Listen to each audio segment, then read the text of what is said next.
Bonjour à tous, je suis Gabriel Dacosta, chef produit son chez Freebox et aujourd'hui je vais vous présenter donc l'intégration des plugins Universal Audio dans la console One donc de chez Softube.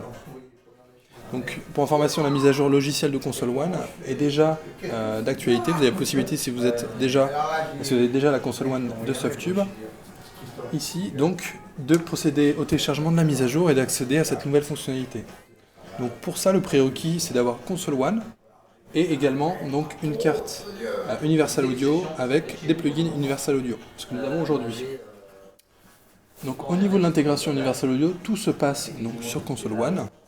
Ici on va pouvoir donc charger par exemple sur les EQ, on a donc la liste de plugins Softube dont je dispose, et si on descend, donc maintenant nouveauté, on a ici la liste des plugins Universal Audio. Donc par exemple ici je vais lancer le Harrison 32C, c'est parti. Je l'active, donc on a vu ici au niveau des paramètres, on a un changement de disposition des paramètres. En fonction du plugin, on va avoir donc un certain nombre de paramètres affichés. Ce qui est intéressant, c'est qu'on retrouve ces paramètres donc sur la surface.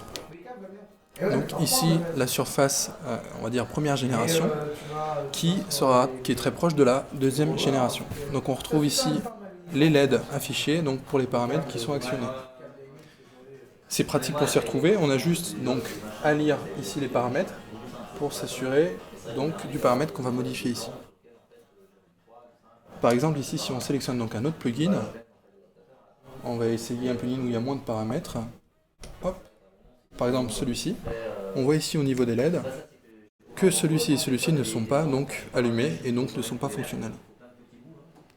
De cette façon, on a une utilisation transparente et rapide.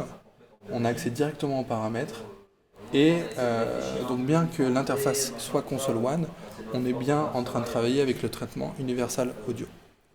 D'accord, il y a combien de plugins aujourd'hui qui sont compatibles avec la console One? Alors aujourd'hui, c'est pas définitif, mais aujourd'hui on est sur 32 plugins Universal Audio Console One, et avec les plugins Softube, ça fait au total plus de 60 plugins compatibles, et c'est que le début.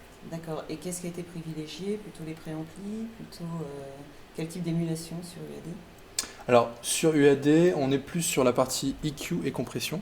On a quelques plugins sur la partie donc Shape Gate, mais on reste essentiellement sur l'égalisation et de la compression. Voilà. D'accord, très bien. Merci beaucoup. Merci.